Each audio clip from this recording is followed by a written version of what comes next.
dapat dinaikkan puluhan persen. Maka dari itu kita masih menunggu pemirsa apakah ada statement resmi dari Presiden Prabowo Subianto pasca lawatannya ke beberapa negara di Eropa. Rekan-rekan sekalian, alhamdulillah saya tiba kembali di tanah air setelah lumayan ya, kalau tidak salah 15 hari saya pergi, cukup lama, dan tapi alhamdulillah apa yang kita hasilkan cukup bagus. Saya hadir di BRICS di Rio de Janeiro, kemudian sebelumnya saya kunjungan kenegaraan ke Arab Saudi, ketemu pimpinan Arab Saudi, Putra Mahkota, Perdana Menteri dan pimpinannya sangat bagus, hasilnya produktif. Anda sendiri dengar pengumuman mereka ya, bukan pengumuman kita, pengumuman mereka. Mereka juga menilai sangat berhasil. Banyak kemajuan yang kita capai di beberapa bidang.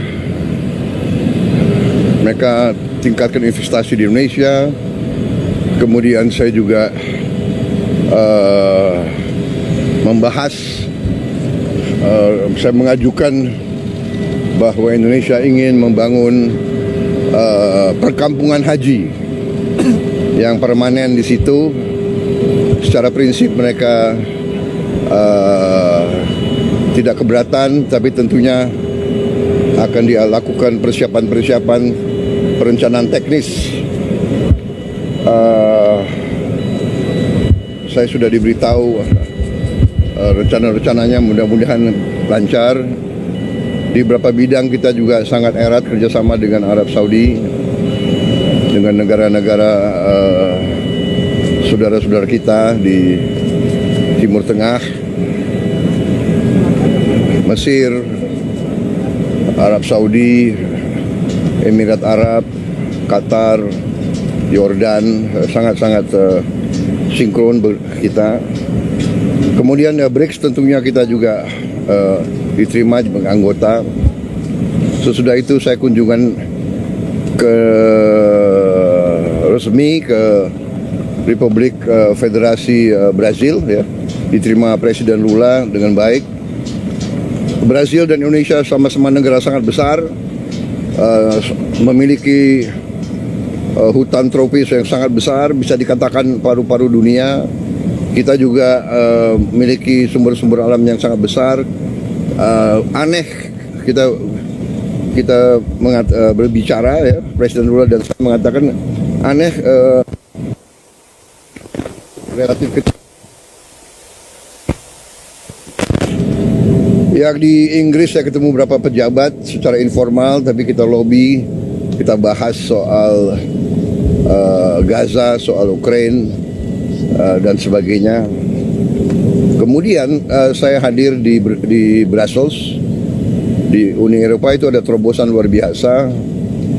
Setelah 10 tahun perundingan alot, akhirnya kita mencapai kesepakatan Indonesia dan Uni Eropa akan masuk ke dalam apa yang disebut CEPA, Comprehensive Economic Partnership Agreement, yang itu sama dengan Free Trade Agreement. Jadi barang-barang kita bisa masuk Uni Eropa 0% tarif, mereka juga. Jadi kita sangat inilah ada hubungan simbiosis. Mereka punya teknologi yang bagus, punya sains, punya dana keuangan, kita punya mineral, kita punya komoditas, kita punya pasar. Jadi ini simbiosis. Habis itu saya ke Prancis, kita diberi kehormatan bisa memimpin defile Hari Nasional Prancis. Ini sesuatu yang baru pertama kali dalam sejarah suatu negara dari Asia memimpin defile di Prancis, kehormatan besar. Mereka memandang kita negara yang sangat penting. Saya lakukan juga pembicaraan lama dengan Presiden Macron, membahas banyak masalah, juga cukup sangat produktif. Dan habis itu saya mampir di Belarus, di Minsk. Belarus butuh banyak komunitas dari kita, dan kita juga membahas sama mereka karena kita butuh untuk pupuk, potash dan sebagainya. Jadi habis itu langsung kembali ke sini. Ya, saya bicara dengan Presiden Donald Trump. Ya, alhamdulillah juga penuh dengan alot. Akhirnya ada kesepakatan, kita juga akan istilahnya kita memahami kepentingan mereka memahami kepentingan kita, dan kita sepakati sekarang kalau nggak salah ya tarifnya dari 32 diturunkan jadi 19. Ya, saya tetap nego. Saya katakan beliau ini seorang negosiator yang cukup keras juga gitu. Ya, saya kira itu dari saya. Apakah Indonesia melihat itu secara Pak? Pak, respon 19% bagaimana Pak bagi pemerintah Pak? Kenapa? Boeing gitu-gitu kalau Presiden Trump bilang. Iya, memang kita kan perlu untuk membesarkan Garuda. Ya, Garuda adalah kebanggaan kita. Garuda adalah flag carrier nasional. Garuda lahir dalam perang kemerdekaan kita. Jadi Garuda harus menjadi lambang Indonesia. Saya bertekad untuk membesarkan Garuda, dan untuk itu ya kita butuh pesawat-pesawat baru ya, dan saya kira nggak ada masalah karena kita butuh. Mereka ingin jual pesawat Boeing juga cukup bagus. Kita juga tetap dari Airbus ya. Jadi akhirnya terjadi pertemuan dua kepentingan. Kita juga butuh. Sebagai contoh, kita masih import BBM, kita masih import gas, kita masih perlu import gandum, kita masih perlu import kedelai dan sebagainya. Jadi akhirnya kita bisa dapat suatu titik pertemuan. Pak, tapi apa negosiasi lagi nggak Pak? Dari defisit gimana Pak? Ya, kita terus akan namanya hubungan dagang itu terus-menerus kita negosiasi ya. Ada rencana kunjungan ke sana Pak? Kemana? Ke Amerika. Beliau katakan mungkin sekitar September Oktober. Ya. Bapak ke sana? Tapi saya agak ngeri kalau diajak main golf. Kenapa? Golf saya jelek sekali. Saya harus les privat golf. Dulu bagus, sekarang udah nggak bisa lagi. Pak, hasil pertemuan ini apakah bagi Indonesia apakah tetap akan menguntungkan dalam jangka panjang Pak, mengingat kita membebaskan pajak Amerika 0% gitu Pak? Semua sudah kita hitung, semua kita berunding ya. Kita juga memikirkan yang penting bagi saya adalah rakyat saya. Yang penting saya harus lindungi pekerja-pekerja kita. Walaupun kita juga punya sikap ya. Ini tawaran kita nggak mampu memberi lebih. Tapi yang penting bagi saya pekerja-pekerja kita aman, dan saya sangat optimis ekonomi kita dalam kondisi yang kuat, kondisi yang bagus ya kan. Jadi apapun terjadi kita akan kuat. Terima kasih. Kenapa? Puas pada angka 19% atau akan dinegosiasi? Ya, kalau puas ya 0%. Oke? Saya mengakui bahwa saya agak grogi.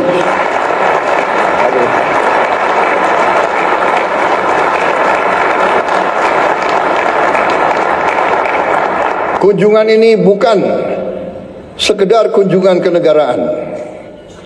Bagi saya, ini adalah sebuah momen pribadi. Saya datang ke Turki tidak hanya sebagai Presiden Republik Indonesia, tapi sebagai seorang sahabat, seorang saudara, sebagai seseorang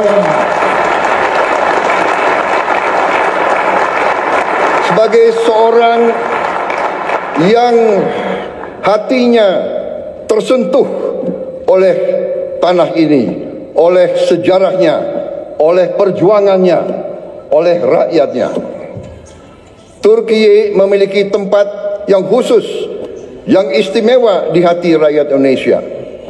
Bagi rakyat Indonesia, Turki adalah peradaban Muslim yang terbesar.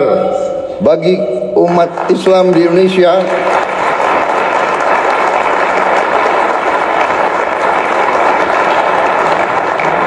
bagi kami, Turki adalah penerus dari peradaban Osmani, peradaban Ottoman. Kita ingat dalam sejarah kita, pada saat sultan-sultan kita diserang oleh imperialis dari barat, Kekaisaran Ottoman mengirim bantuan, mengirim senjata, mengirim tentara, mengirim penasihat.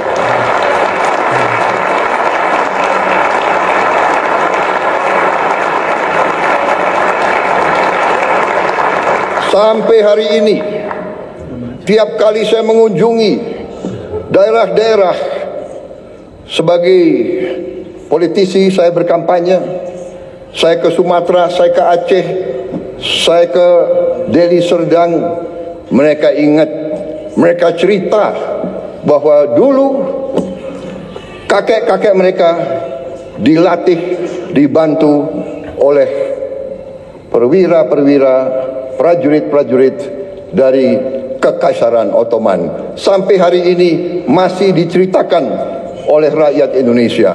Jadi itulah hubungan kami. Itulah kenapa saya datang ke sini.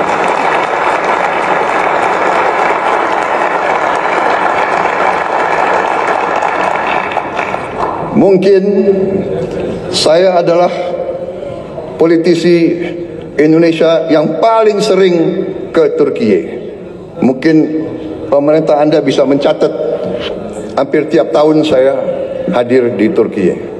Terima kasih rakyat Turki menerima kami dengan hati yang terbuka dan dengan tangan yang terbuka.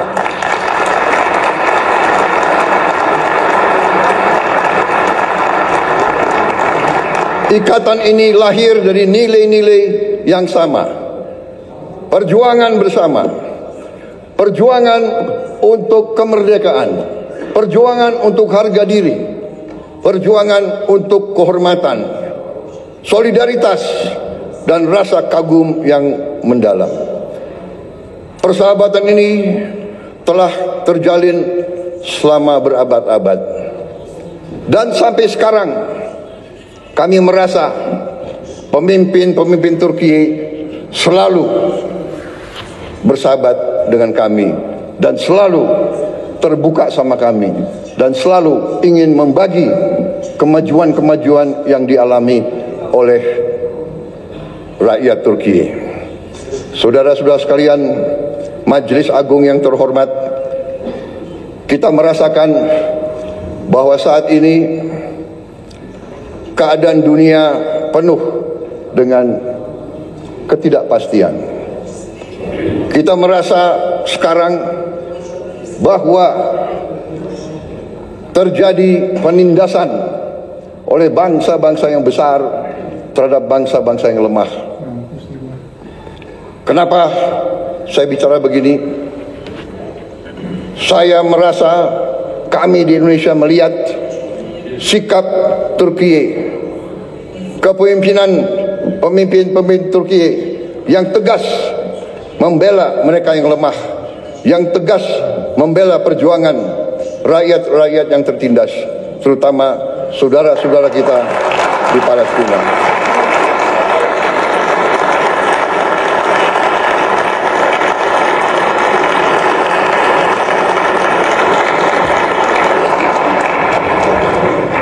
Banyak negara bicara tentang demokrasi, bicara tentang hak asasi manusia, tetapi pada saat anak-anak dibom, ibu-ibu tidak berdosa dibom, rakyat Gaza kehilangan semua kehidupan mereka, banyak negara diam, pura-pura tidak tahu dan pura-pura bahwa itu bukan pelanggaran hak asasi manusia. Turki punya sikap yang tegas, karena itu kami merasa ingin bersama Turki membela keadilan, kebenaran di dunia yang sekarang penuh ketidakpastian.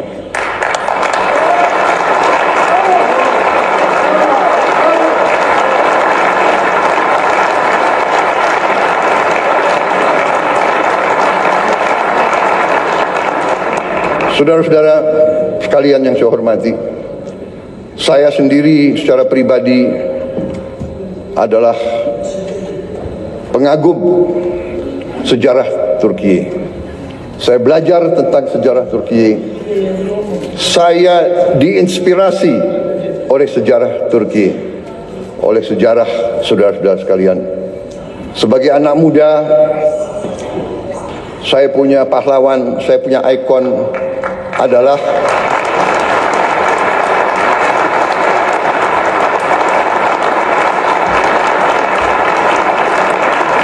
sebagai anak muda, pahlawan saya, ikon saya adalah Mustafa Kemal Atatürk.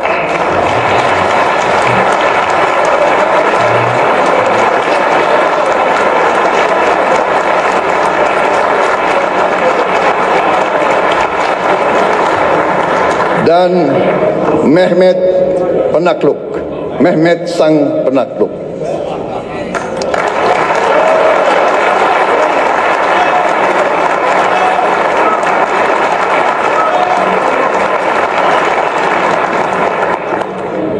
Saudara-saudara sekalian, kalau saudara datang ke kantor saya di Jakarta, kalau saudara datang ke rumah saya di Jakarta, ada patung Mustafa Kemal Atatürk. Di kantor saya, di rumah saya.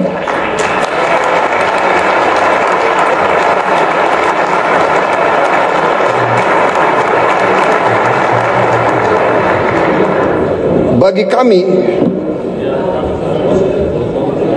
kami, tidak hanya di Indonesia, saya bicara di Global South, di negara-negara yang sedang berkembang, Mustafa Kemal Atatürk adalah sebuah ikon, sebuah contoh keberanian,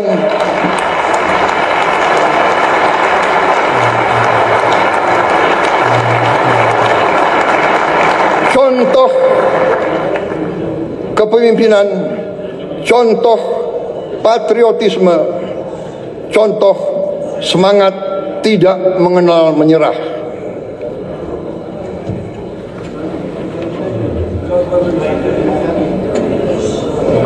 Saudara-saudara sekalian, karena itu dunia saat ini, keadaan geopolitik saat ini di dunia, menurut pendapat saya memerlukan kepemimpinan yang sama, kepemimpinan penuh keberanian,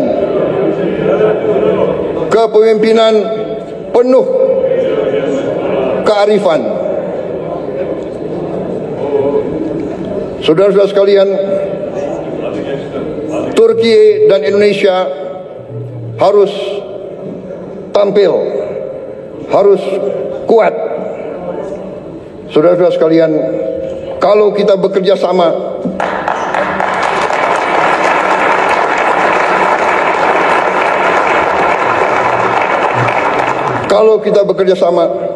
kalau kita sama-sama kuat, suara kita akan lebih didengar oleh seluruh dunia. Saudara-saudara sekalian, saya sedang memimpin Indonesia menuju suatu transformasi yang besar.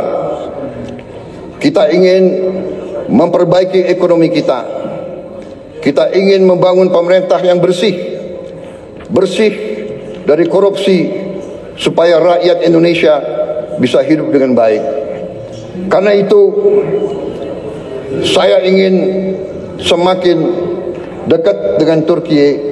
Mari kita bersama-sama kerja, mari kita bangun kesejahteraan rakyat kita bersama untuk kita menuju keadaan yang lebih baik di abad ke-21 ini.